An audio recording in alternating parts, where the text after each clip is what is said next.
Hi folks, and welcome back to the Grumpy Gamer channel. That's it, you guessed it, as always. This is that channel where you get to see this old git talk about modern games.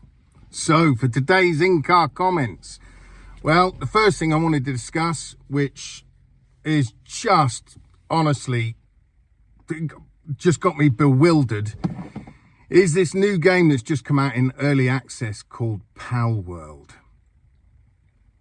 I mean, I literally don't know what to say about this game. A lot of people, if you haven't seen stuff going on about this game, it's basically, people are calling it Pokemon with guns. That's literally what it is. You've got these pals, and oh my god, I've seen some gameplay footage, I've seen some reviews on it. Thankfully there are a couple of people like me, just what the heck is this? I mean, it's like, oh, it was bad enough when Fortnite came out. I know Fortnite is a really popular game. I wouldn't touch it with a barge pole. I played with my daughter once, that was enough.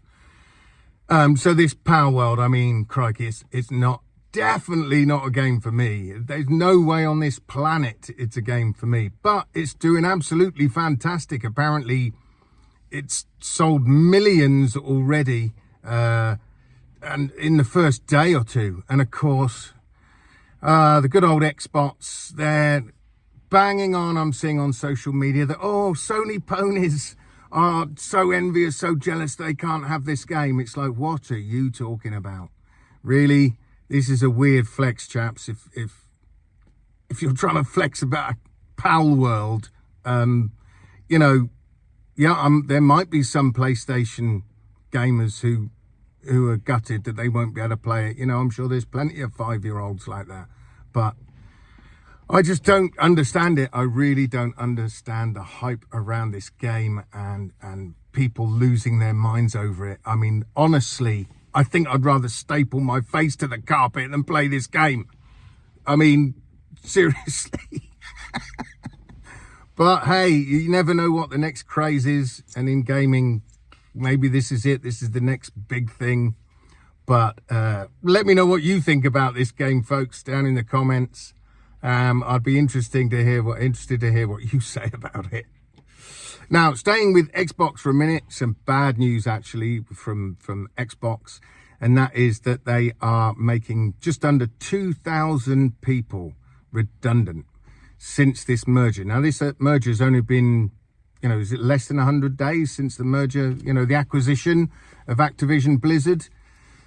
So it's not long. Normally when you see takeovers like this, you know, they always say, oh, nothing's going to change. Of course it's going to change. That's why you bought the company.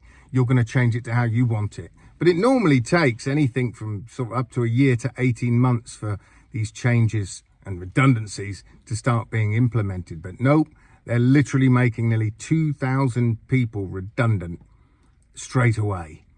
And apparently it's all from the Activision Blizzard side. So they're downsizing that and obviously amalgamating it all. But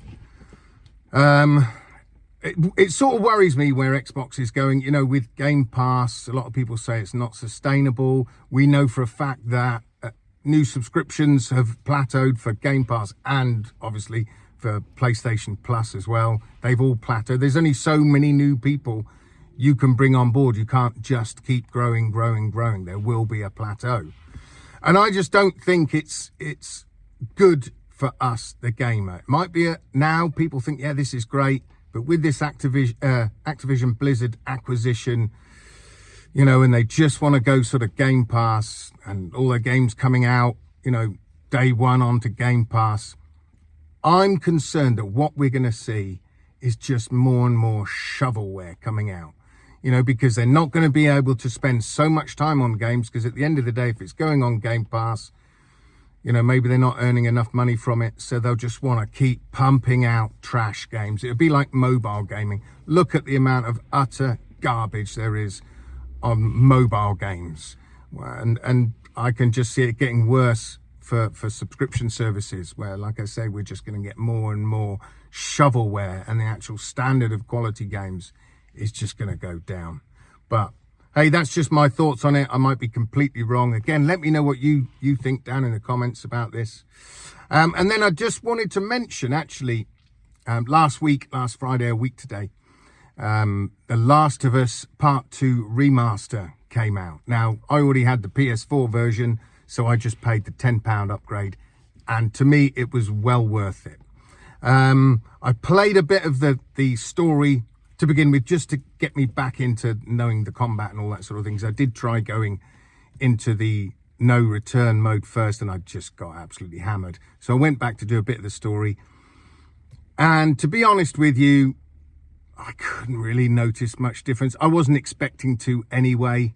I think the only bit I saw in the part of the story that I did play that I thought, oh, I think that looks a bit nicer, is when you're on horseback going through the snow and you go through a river and it's all icy and frozen. That looked nice, but I still think it's wrong to call it a remaster. You know, you see a lot of people moaning, oh God, not another remaster, a remaster of a remaster of a remaster. That's all Sony's pumping out is remasters.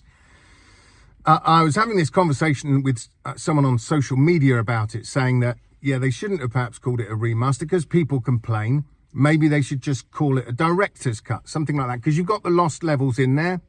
Not that it changes the story any at all, but you've got those lost levels in there for one. So I think they could have called it a director's cut. And then I said to this chap, and then I don't think we'd have people complaining about yet another remaster. And then he turned around and said, clearly not thinking before he typed what he did, but he then turned around and said, yeah, but there was no issues with Death Stranding, and there was nobody complained when Ghost of Tsushima. Yeah, I said, you've just proved my point. They were both director's cuts. Guarantee if they'd been called remasters, there'd have been uproar again, people moaning that, oh God, another remaster. So anyway, I think they should have called this remaster. I think they should have called it a director's cut, personally. Now on to the no return mode. I really like it. It's really good. I played it for a couple of hours. The initial first few runs are really easy. I got on my very first run, I got an S ranking. And that was just because I led down in the grass and waited for them to come to me and just jumped up and stabbed them all in the neck. So the first few runs are pretty simple, to be honest. Even later on, you know, I've got to the first boss now, which is a bloater. So he should be pretty easy to take down, to be fair. I'm sure as I go on, you know, I think there's 6 bosses that you have to face up against. I've always thought the combat mechanics, etc., in The Last of Us 2 were fantastic. Absolutely fantastic. Much better than part 1. And it just plays to its strengths in this no return. It's exactly that. You know, you go around collecting resources, taking people out, constantly upgrading your weapons.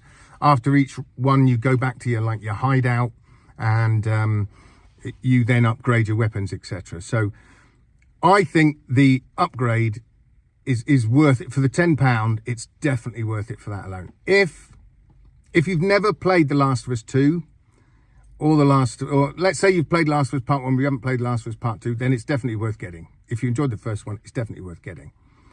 If you've already played The Last of Us Part 2 and you don't have it anymore, and you've got to pay full price, which I think is £50, I would say it's not worth it. Personally, I would no. But if you've already got it, the £10 upgrade is a no-brainer to me. So I'd definitely recommend that. On to the next thing. Just wanted to let you guys know, for those of you that play Hellsweeper VR, I've been speaking with the developer about this, because I heard through the grapevine that they're going to be adding foveated rendering to the graphics for this game, which should make a massive difference. Look what happened with No Man's Sky. It was always very blurry. It was blurry on the PSVR 1. It was even blurry when it came to the PSVR 2. But when they added foveated rendering, oh my God, that was a game changer. You know, I couldn't play it before. The blurriness just put me off. And now I've got umpteen hours in No Man's Sky. So hopefully they can do the same with Hellsweeper VR. Now, the developer has said that because it's made in the Unity engine, it is proving difficult to implement foveated rendering. They're saying it's not impossible at the minute, but they're not guaranteeing it can be done. So you just got to watch this space, really. I'm keeping my fingers crossed that we can have it added to the game, because I think that'll be a game changer for this one. I enjoy Hellsweeper. It's not my favourite game. I don't enjoy it as much as I did Sorrento VR on the PSVR 1, but I still think it's a good game. For me, you know, there are a lot of roguelites, and I think they would have been better doing the format of Sorrento with Hellsweeper VR and not make it a roguelite. But that's just my opinion. So I'll let you know as soon as I hear anything from the devs about this foveated rendering. So now, just the last little thing I want to discuss. How do I broach this carefully without getting a strike or whatever against my account? So, in social media, you speak to lots of different gamers, and people always talk about smoking and gaming. And there seems to be a lot of people that smoke and game. So I thought, I wonder how many gamers actually smoke. I wonder how many it is. So I just did a bit of research, and I found the results of this study they did.